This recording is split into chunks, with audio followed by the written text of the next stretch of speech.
Hi guys, welcome back to another episode of Alive and Kicking, where we're busting health myths one podcast at a time. Now, aging is a natural part of life, and things change as we mature. So, how can we make sure we can look after ourselves when we're senior citizens, especially in light of the aging population we have in Australia?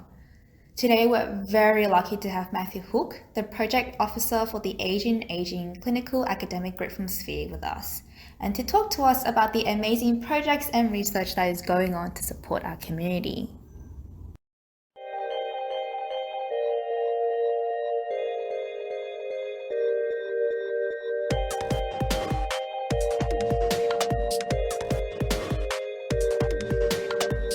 Alive and Kicking, a podcast by Sphere. Today we're joined by Matthew Hook from the Asian Aging CAG. So excited to have you here with us today and to be able to talk to you about the Asian Aging CAG. So to begin, could you tell us a little bit about yourself and what your CAG does? Sure. So I am a science graduate from University of Sydney, and there I developed an interest in research and found out about some of the great work that was going on at Sphere, and excited now to be working with them, helping manage a program of aging research. That's awesome. I was also reading on the website how the Asian Aging CAG focuses on how to keep senior citizens independent. And as simple as that sounds, you guys look into diagnosis, emergent assistive technology, and the support services. So I was wondering, with such a broad range, what is your research focus? You're absolutely right. The topics or the issues that we look at are really broad, but I think if we were to distill it down, I think our focus is on translating research evidence into practice. And so I'm sure you probably know this, but it's often quoted that it takes 17 years for research to be implemented into clinical practice. And so we're really trying to accelerate that and drive that change by being a partnership really between the worlds of, research and the care that we deliver in our health services. So really to do that, we collaborate with unis, health services and medical research institutes across Sydney, and we form multidisciplinary teams working together on translational research. So that's our sort of unified goal. So what kind of topics do you guys look into deeply?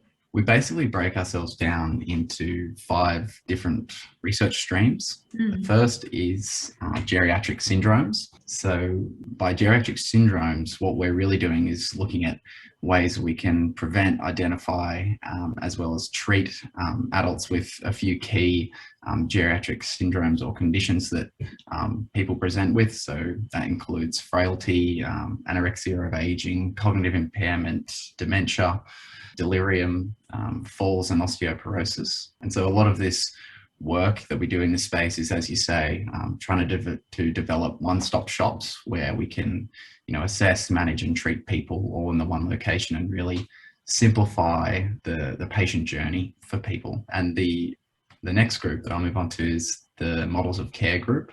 So when we talk about a model of care, we're really talking about health services delivery, looking at how we can deliver care that delivers a real benefit to patients in clinic. So whether that's in aged care facility, in a hospital, in general practice or in outpatient clinics, we're trying to expand models of care that we know that are working well and existing in small pockets across our area, but also looking at ways we can develop new models of care and implement them into the health services. One of the other groups that we form is the quality of life working group. And this is really about making person-centered care really at the forefront of our minds there and looking at ways we can direct care to be more aligned with a person's preferences. And sort of on top of that, we also look at how we can best support caregivers, particularly informal caregivers that might not be formally recognised as, employees of the health system, but we're looking at family members and other people that provide unpaid care, but are also, really important to someone's well-being. As you said, touched on before, the assistive technology and environment working group is something that we're also really interested in. Our work in this space is really looking at ways we can use smart environments and assistive technology to look into falls and dementia. And a lot of work in this space is looking at ways we can modify the home environment and use existing technologies like, your smartphone or, an Apple Watch to monitor people's health from home. So we had a project looking at the usefulness of these types of technologies as monitoring heart conditions. So yeah, looking at prevention and making the home space more safe. And our final working group is the Health Workforce Working Group. They're really focused on helping us create a workforce that's capable of caring for older people. And our work in this space has been looking at developing competency frameworks that can be used across settings and across disciplines. So focusing on the commonalities between people that work in health and, finding ways that we can all contribute to the standard of care that we can provide people. Thanks for sharing. That's so cool, especially with Australia moving into an aging population. It's thinking about how we can better support them because they are part of our community. And absolutely, so cool seeing how technology is moving forward and helping them out. And then I guess just coming back to me and my peers, we've got a few years before we're considered a senior student, a senior citizen. Sorry. So it's why should we in our age bracket care about aging or our family members who might be senior citizens? So I think you touched on it there in your answer there. In Australia, where we're lucky to have a life expectancy of, above 80, it's something that's, it's likely that aging is a process that we'll go through, and it's something that our family members are going through.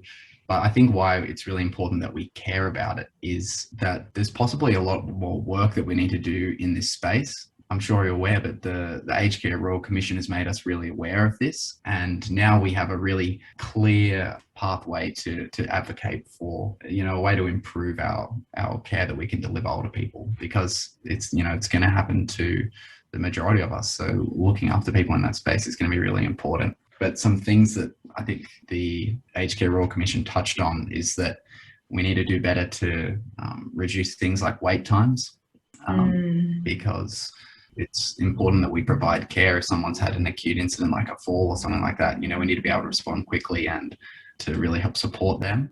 And also touching on some of the work that the Health Workforce Group does, upskilling our workforce in residential aged care. So, trying to increase the amount of time that residents can spend with registered nurses is, an important way that we can improve the standard of care that we can give. So I guess, to answer your question, it's first that it's likely that it's going to happen to all of us, and that we're possibly not where we need to be just yet. So it's important that we care about the space and do what we can. Yeah, that's amazing. And I guess just bouncing off that, where can we find information or access information where we can support other people or learn more about aging or preventing issues later on? I guess the first place that some of us are really lucky to have is academic journals, where you can find some of the work that we do with, access provided by universities and things like that. Another avenue, I guess, that you can access information is through an online journal called The Conversation, which actually provides free articles and basically turns the thoughts and opinions of academics that have expertise in the area into easy to read articles. And so some of our work is actually published there. So I think places like that are a really good way for people that don't necessarily have the expertise or, keen interest in that area to access articles that are digestible and bite-sized and can keep you informed on some things that are going on. Yeah, for sure. As a STEM student, I'm used to reading papers, but when I talk to my friends who aren't, they're like, what are you talking about? And all that. So no, that's totally so cool to know that there is a platform out there that makes it easier for people to consume research. Just kind of touching back on what you said before in terms of translating knowledge into something actionable. Why do you think it's taking such a long time for research to go into something that is done in clinicians or other places? Wow, that's the $1 million question. Yeah. But I think it can come down to the fact that our different services or different sectors are not necessarily always aligned in terms of their incentives. So obviously universities have being leaders in the academic space as being possibly at a really important driver of their performance. Whereas the health system might have providing individual care to everyone that walks through the door as their most important thing. So it's easy to be sort of kept in our separate worlds in that sense. So a lot of the work that we do is we're trying to align perspectives and bring people from these, two different sectors together. So yeah, I think it's just that we haven't yet found the best way that we can work together. So that's what we're trying to contribute to in our work as a CAG. Fair enough. It can be hard when everyone's like so different agendas and all that. No, awesome. Are there any myths in like your research?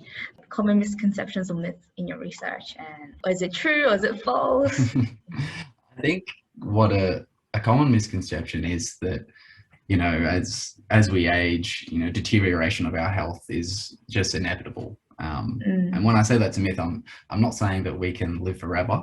And I completely agree that, there's some level of functional decline that happens as we age. But I think that mindset really negates the fact that there's so much we can do to maintain and even improve our health in older age. And I think we've actually run a project in this space that's run by Professor Stephen Lord and his team from Neura. And they've implemented this wireless step mat interactive computer game. It's called Exergaming, and it helps people reduce their risk of falls. So it basically consists of 8 sort of interactive games that challenge your balance, your thinking, your skills of attention, and your, visual spatial awareness. And you can play it at home. It connects to your TV or your computer monitor. And it's just a good way to improve your activity. And as I say, we're building some evidence at the moment that shows that it can reduce, your risk of falls. So our mobility might decline, or our functioning ability might decline. There's still so much we can do that can improve or to maintain our health as we age. That's so cool. I haven't heard about that before. How exciting is that? The only thing I'd like to add is that if you're interested in hearing more about some of the work that we're doing, feel free to jump on Twitter. You can follow us at the Age and Aging CAG. Yeah, awesome. Thank you so much for your time. So no one can be immortal, and aging is inevitable. But we can be comforted by the knowledge that Matt and his fellow CAG members are working on a variety of initiatives that will boost senior citizens' quality of life. And I get it, growing old and watching our loved ones grow old is sometimes really difficult to see and to think about it. So some food for thought: how can you better look after yourself so when you do hit retirement age, you're still considerably healthy and independent? Thanks for tuning in, and excited to bust some more health myths in the next episode with you. Stay safe, stay healthy, and stay hydrated.